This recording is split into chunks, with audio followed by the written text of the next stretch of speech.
I'm struggling with pure OCD, horrible intrusive thoughts.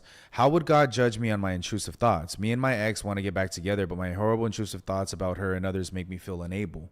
So 1 Samuel 16 verse 7, for God does not see the way a man sees, right?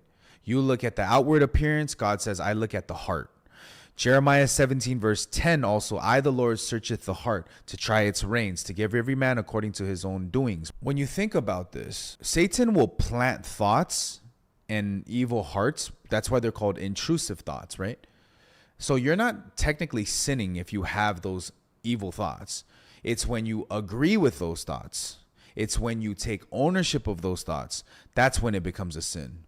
Because temptation itself is not a sin. It's when you agree with it and give it consent and follow it. Now it becomes a problem.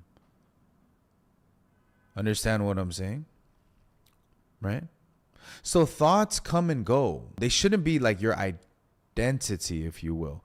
That's why 2 Corinthians 10:5 says, take every thought, not just bad thoughts, good thoughts as well. Every means all. All of your thoughts have to be taken captive and brought to the obedience of Christ. So you have to take this. Okay, I have this thought, but what does God say about this person? So in this predicament, you have your ex, right? And you have to think about it. I think she did X, Y, and Z, but what does God say about her? That's how you accept the word above your thoughts, basically. You can reject thoughts. You will even have thoughts, but they cannot define who you are, right? So you have to take them captive, okay?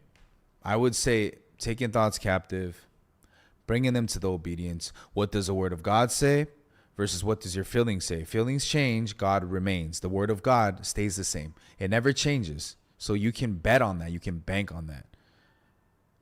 Understand? You have to renew your mind daily. By what? Distrusting your thoughts, following the word of God.